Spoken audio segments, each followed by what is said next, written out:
Hello, my name's Ed Montoya. This is the first episode of a show I hope to begin. It might eventually become a podcast, hopefully. I'm calling it the American Update. It's going to be about news, politics, culture, stuff going on in America. When I talk about American, I don't mean just U.S. As a proud Latino, son of a Peruvian father and Argentine mother, I'd like to include talk about what's going on in Latin America as well. I plan to touch on the world too, as world events relate to what's going on in America. It's work in progress, and I'm going to plan to have some fun with it, but also hope this would be informative, share some thoughts with you and I hope to hear from you too.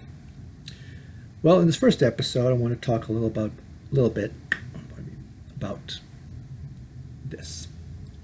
The mask, the ever-present mask. And it becomes such a part of our life, such an icon. When I talk with this, when I go to Starbucks to order something, they don't hear me. They go, "What? What did you say?" So I end up removing this thing and say, "Give me a latte." Well, anyways, I'm seeing this thing. We see this thing everywhere. Hey, even with the holidays coming up now too, the other day I saw a photo of a Santa Claus, a chocolate Santa Claus, with a candy little mask on it. I saw Happy Thanksgiving, some Thanksgiving artwork. They just showed a pumpkin, not a jack-o'-lantern, just a pumpkin with a mask on it. No mouth to cover, no nose to cover. Why put a mask on a pumpkin?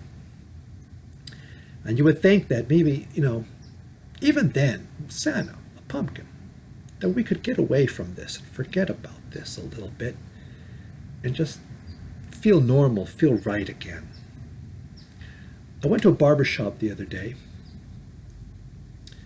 and I go in there with a mask, and I didn't recognize till later, there wasn't even a sign on that barber shop that said, "Please wear a mask."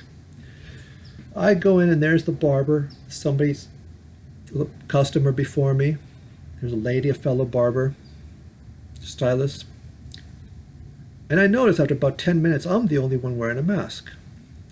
So I asked the barber, "Excuse me, do you have to wear a mask in here?" And he goes, "No, only if you feel comfortable, go ahead." Well, I said, "Look, the three of you aren't wearing a mask. I'm not going to wear one either." So I take it off. And that was the first time since March that I've been in anywhere outside of my family where I haven't worn a mask around other people. You might say it's irresponsible, but it felt refreshing, actually. It felt kind of nice for a while, just to go back to a little bit of a sense of a normal life.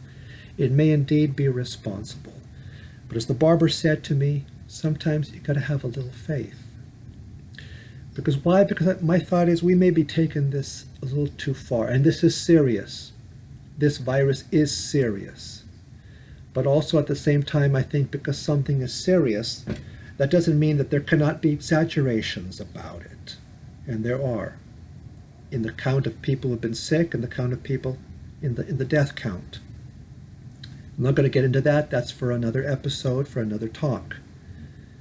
But I just want to say that, to even walking down the street, I don't walk down the street with a mask on. But I see plenty of other people wearing masks. And as they're wearing their mask on, they do one of these with me. They're like, almost, they don't quite put their hands up, but here they go just around me looking at me suspiciously.